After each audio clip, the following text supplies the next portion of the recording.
Nair, who will be speaking on the Quad diplomacy in the turbulent times, issues and prospects. Now over to Mr. Kannan. Okay, first of all, I would like to thank Dr. Mailwahan M for this wonderful opportunity uh, to share my perspectives on Quad plus diplomacy in these turbulent times, issues and prospects.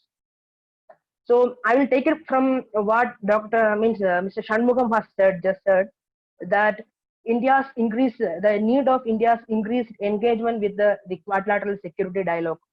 In last March 20, the Quad plus countries, Australia, India, US, and Japan, they started a virtual teleconference, which was initiated by the US Deputy Secretary of State, Stephen Biegun, which was unique in the nature was due to its inclusion of three more like-minded democracies like New Zealand, Vietnam, and South Korea as well. So this meeting, the first meeting as March 20 was discussed about collective response against COVID-19 pandemic, and they tried to have a scheduled meetings that every week.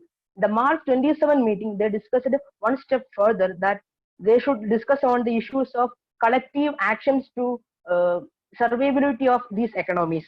And this meeting was termed as Quad plus meeting by different international scholars, and which confirms a new reorientation in strategic architecture of the Indo-Pacific region. I would like to raise a couple of points in this regard. The first is the history of multilateralism or the quadrilateral security dialogue in the Indo-Pacific. First point is that the Quad as a multilateral organization, which was started in 2007 under the initiative of Shinzo Abe of Japan, but due to several reasons, which was not fully furnished their objective. But what the objective which raised to the creation of quadrilateral security dialogue, which is still there, and the threat which posed by the for the creation of quadrilateral security dialogue is still significant here in 2020 also, China's economic rise.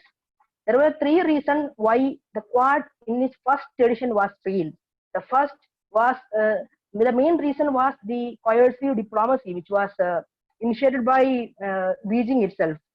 The withdrawal of Australia in 2009 is the first sign of that, after diplomatic protest from Beijing over the joint naval exercises by Singapore and Quad countries. And the power change which happened in Japan means Shinzo Abe is replaced by Yasuo Fukunda. He is a pro-Beijing leader. And after all, in 2009, the Manmohan Singh visit to Beijing, and in his statement, he stated that Beijing is a priority. However, the international arena, it see a rebirth of the quadrilateral security dialogue. Means after 2008 and 9, the organization was dormant. In 2017, they got a rebirth in the sidelines of ASEAN summit, which happened in Manila. Means from 2017, this organization is growing on certain levels, and by 2019 it exalted to foreign ministers level. So the second point I would like to raise is, what were the reasons for Quad plus in the current time? The main reason which I already mentioned is China's economic rise. China is being a economic giant in this region, and there exists a power asymmetry, and China uses to pose their economic might over low-income economies and regional giants as well. For example, Laos, a country in Southeast Asia, which is according to statistics from 2019, China accounts for 71% of foreign direct investments, and this shows that how China is being invested heavily in low-income and regional economies through infrastructure development, connectivity projects, and development corporation. The second is the coercive diplomacy, which is being asserted by China. That is also known as the Wolf Warrior diplomacy. And recently, their coercive posturing is being seen in the COVID-19 pandemic arena. Means they established two administrative blocks in the Paracel Island chain. It is a disputed territory between China and several Southeast Asian nations. And the over dependence of many countries is also a big deal to deal to have a free and open Indo-Pacific region as well. Means in 2013, ASEAN was ready to make a joint communique to against the coercive diplomacy asserted by China in the South China Sea. But this was being means ASEAN was failed to establish a joint communique due to the over investments of or over dependence of Cambodia to China. And what Beijing tried to occur is that the economic might prevents other countries or dependent countries not to engage in multilateral organizations and different multilateral forums to have a collective mechanisms against or to counter or to balance China in the region. But this was changed over the years. Means in 2019, the Ministry of External Affairs, Government of India, they started a new wing, the Indo-Pacific wing. And the same time, 2000 year itself, ASEAN started published an outlook on Indo-Pacific as well. In the sidelines of different summits, there are initiatives like Indo-Pacific Ocean Initiative to have free navigation and against piracy in the region.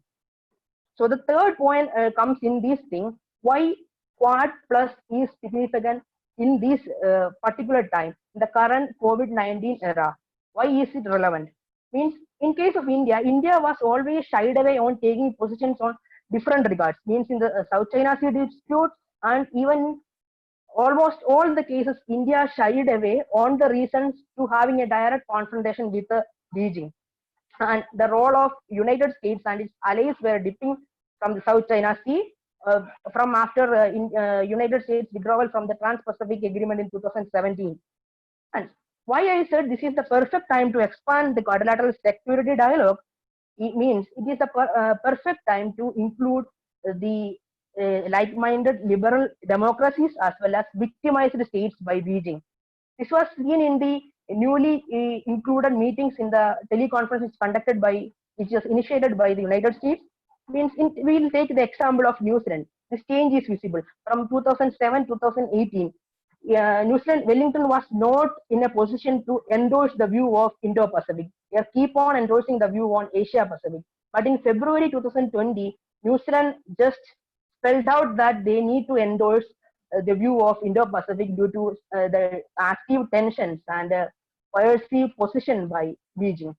And for Australia, which is an economy which is too much dependent on China, also had several issues. Means last month, Australia asked for an international probe against the origin of the virus, which resulted in diplomatic protests from Beijing to Australia, which also have implications on 80% tax on different materials which will be exported to Beijing. For example, Australian barley is an example. At the same time, Australia also complained in the World Trade Organization in this regard. As taking the statistics, in 2018, the trade surplus between Australia and China accounts for 250% more trade surplus than the surplus of Australia itself. And 31% of exports from Australia is to Beijing or is to China. And if you're taking the example of Japan itself, Japan also having a shift in its policies, means they have to diversify their supply chains and their trade mechanisms. In the recent conflict, means China used to send their cutters or vessels to the Senkaku Islands, which is the disputed island between China and Japan. And over the reasons of in the sidelines of COVID-19 pandemic, Japan policymakers initiated a new policy to diversify the risk. The main reason was the over dependence of China over the manufacturing factories in China. This was the first reason. And the second reason is to promote the national security and at the same time to promote medium-sized firms in Japan. In the same time, it can also be seen in the case of South Korea also. Last 3 years, there are active disputes between Seoul and Beijing on the reasons of THAAD missiles, means the Terminal High Altitude Area Defense System, means which need to counter missile systems against North Korea. But Beijing have diplomatic protests and conflicts in the last 3 years on the reason that this THAAD mechanism can monitor China's activities in the region. And also South Korea is also an overly dependent nation, but which shows a negative growth in last 2 years over these conflicts.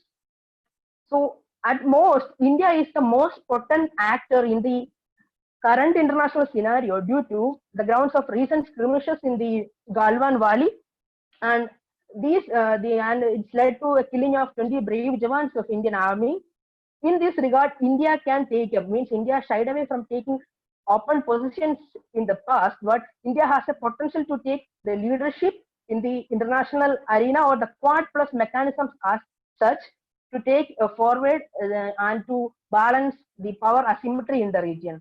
In my concluding remarks, I should say that India should take a proper advancement of the concept of Indo-Pacific in this time by endorsing our leadership positions in Quad Plus uh, diplomacy. There will be economic challenges or there will be burdens due to the over reliance on China by these countries. So India should take our leadership, the collective leadership should ensure that the burden sharing mechanism should be there.